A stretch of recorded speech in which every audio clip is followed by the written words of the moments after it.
Now, we are ready to start with our guest speakers. We are so happy to have Pam Powers-Handley with us tonight. She is, of course, our intrepid representative from LD 18, and she's going to give us the down and dirty of what happened this legislative session. I'm not sure I want to hear all of it, but she's going to tell it to us anyway. Thank you, Pam. Thanks, Susan. It is the down and dirty. So anyway, yeah, there was a crazy session, as you all know. It was somewhat shorter than 2021, which went until the absolute last day on June 30th. This session ended on June 24, and obviously that day will go down in infamy as the day that the Supreme Court struck down abortion in the United States. And so it was a wild ride. And so what I decided to do tonight is to sort of focus on the big stories, because I was a journalism major. And so one of the big stories was that we had $5 billion surplus this year. And the big fight was how to spend it or if we should spend it, right? And so the libertarians, didn't want to spend anything. And in fact, even though we could spend easily $13 billion this year and invest in lots of things, they wanted to have a smaller budget. The corporate Republicans, wanted to give taxes away, and, they wanted to at least invest in a little bit of stuff so we don't go after them so bad, right? So that would be, a little bit to roads and a little bit here and there. And then, the Democrats weren't interested in voting on any kind of a budget that included money for the border wall or money for the water initiative in its original form. And also, we wanted our priorities to be in the budget, which would be, some money for education, university funding, increase in money for access patients, particularly for maternal and child health, maybe some infrastructure, maybe some raises. And so, there was a long stretch of time, after the first 100 days where we actually could have gone home, but we didn't because the Republicans were trying to get the other Republicans on the budget. And so we wasted 2 months basically waiting for them to try to get it together. And, in the background, there was some talk with some of the Democrats. And, I even said publicly that it would be better for the people of Arizona if the Republicans would deal with some of the corporate Democrats rather than, completely, going along with the more radical libertarian faction, of their caucus, which includes at least one fake elector, a few, not Proud Boys, but Oath Keepers and people like that, some very extreme people. And so in the end, what we had was a bipartisan budget, and a lot of people don't want to say it was historic because they don't like everything that was in it, but it was historic. I mean, I can't even remember the last time Arizona had a bipartisan budget.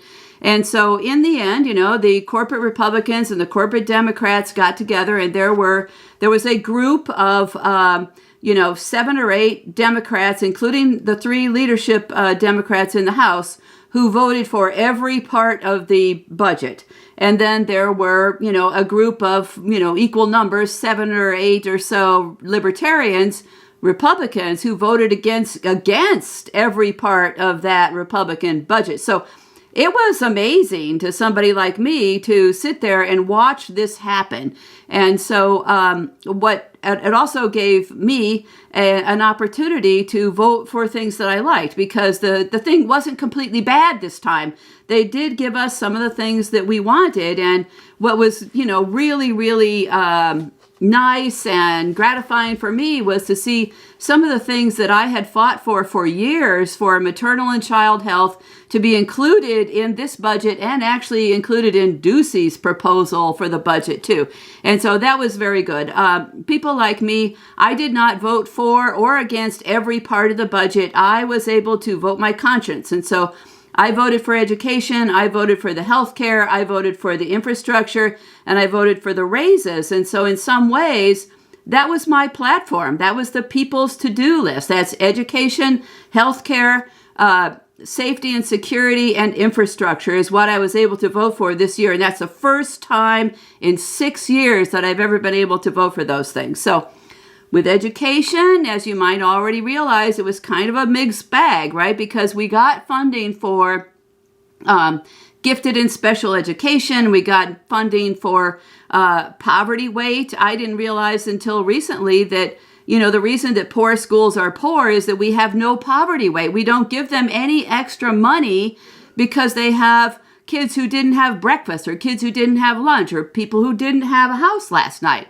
And so we got those things in the budget. Now I'm going to have tears in my eyes, but that was a big deal to get that. So we got that, but then that's tied to the voucher expansion. So they're giving us something and they're taking something away. And so it was, like I said, it was a mixed bag for education. The other thing that was bad for the education funding was that there was elimination of the state equalization tax fund. So that was $330 million of stable funding for public education that was swept away in a tax break. And now that $330 million is going to come out of the general fund. So that makes it less stable. So here again, they're helping us and they're hurting public education at the same time.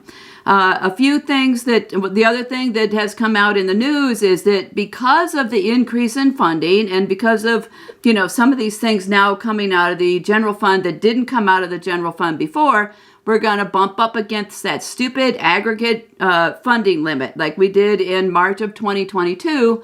In March of 2023, if we don't increase that stupid limit that was set in 1980, we're going to have a battle again on the floor of the House to make sure that the schools can actually spend the money that we gave them in this budget, so it's just freaking nuts. Anyway, so one other good thing was, like I said, the Health and Human Services budget. I voted for that, and that included extension of postpartum medical care for women to 1 year instead of like 60 days or a few weeks is what we have now.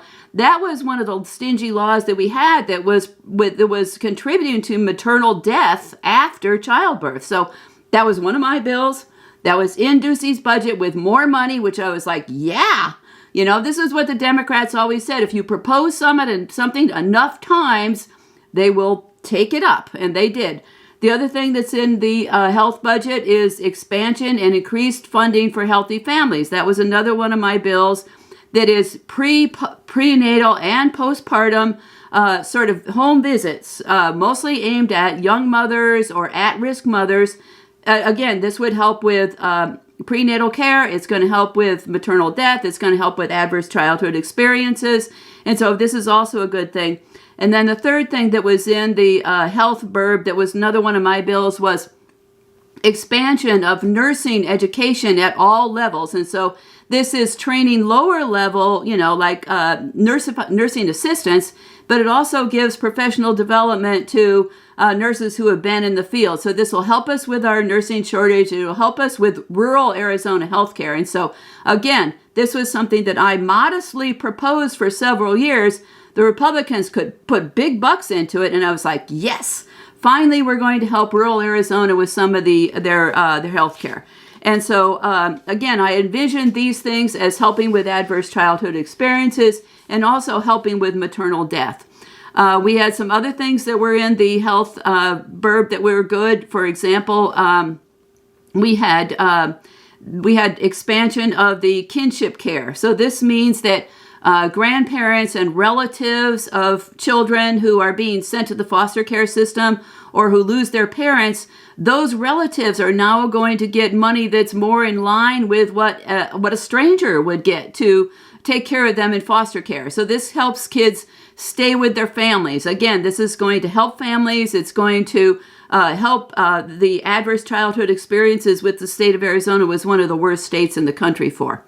Another thing that was, passed this year was the water initiative. And so that was a big deal because obviously, with Lake Mead going down and now bodies are, popping up in barrels in Lake Mead, and Lake Powell might not have enough money to generate electricity, and Strawberry, Arizona, it doesn't have enough water. Whoa, maybe we should talk about water now, right? And so that's what we did this year. We talked about water.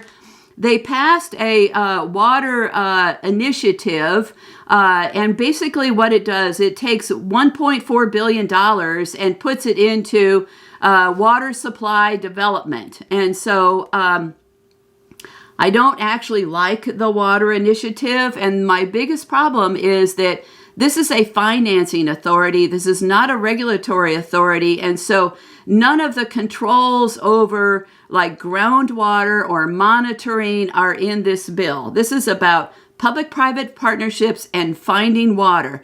And so the biggest part of it is $1 billion, and 75% of that $1 billion is going to go to water augmentation. So this is bringing water in from someplace else, right? And so like desalination plants in Mexico or pipes from the Mississippi River or something like that. And so in this budget, we allocated $330 million, something like that, for the water initiative, for these projects, which are completely undefined at this point.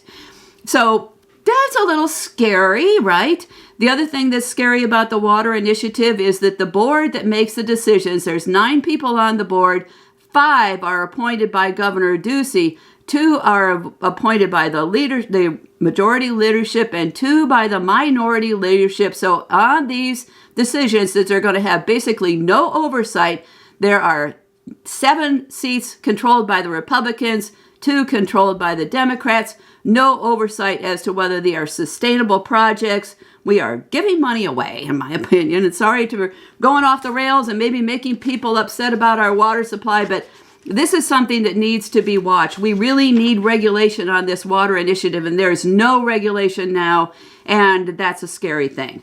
There is some conservation in it, but still, the Republicans control way too much of this, and in the end, the state will not own anything. For example, if we fund a desalination plant on the Sea of Cortez, that will be a public-private partnership. A private company will own our water supply. That is not going to be cheap water in the future. So we really have to watch what's going on with this water authority, but it did pass. So they're also not protecting the groundwater in this. 80% of our groundwater in the state of Arizona is not protected, is not going to be protected in this. They are not going to monitor the aquifers. So as they're giving away money to do these water development things, they're not going to see what's going on with the aquifer. Are we draining aquifers in parts of the state because of what's, being doled out? And we are not going to know that. So we need regulation on that thing, and there's no regulation to it now. Other things that passed, the big film tax credit passed. I got lots and lots of emails on that one. That was one that I didn't like, actually, and mostly because I think that it benefits the large corporations. It is a $125 million a year tax credit, primarily going to big studios. They're going to build 2 big studios in Maricopa County, and when I said, how is this going to help Tucson, they said, maybe we'll do a location shoot, and so luckily, my friend Mitzi Epstein put a review, a sunset review in 5 years on that, and a report. So we will know if that film tax credit actually helps the rest of the state or if it primarily helps Maricopa County. And so that was my concern on that. I'm also concerned that although the unions backed the tax credit, that the people who are really going to benefit are the big studios like HBO and Apple, and what the workers are going to get is trickle-down economics. So that's my concern. Hopefully, I'm wrong. Another thing that passed that is in the same vein is the Southern Arizona Film and Sports Authority. This is a quasi-governmental unelected board which will dole out tax giveaways in Southern Arizona related to sports and film. So with the film tax credit and this authority, there will be economic activity. We will see jobs created. We will see things being produced here. But the question is going to be at what cost? At what cost do these jobs come to us? And so we're going to have to watch these things, and that was my concern on them. To wrap up some of the bad stuff that passed, as you already know, we had the 15-week abortion ban, the universal voucher expansion, the flat tax triggers are built into the budget. So we have a lot of money right now, but that money, our income is going to go down over time because of that flat tax, and it's in there. Again, the aggregate expenditure limit, there's all sorts of bad things in here. The other thing that's really bad that was in there, I'm going to end on this, I hope, because I think I might be getting close to my time, is that instead of actually going through the whole budget process with some of these things, is that they used a TPT transfer. So they transferred $2 billion in expenditures from TPT right to these projects without going through appropriations. And why would they do that? Because the federal government says in order to get federal funds, you can't reduce your funding to K through 12 schools or universities. So they didn't want that $2 billion going through the general fund because they'd have to pay more to the schools and universities. So they took it off the top.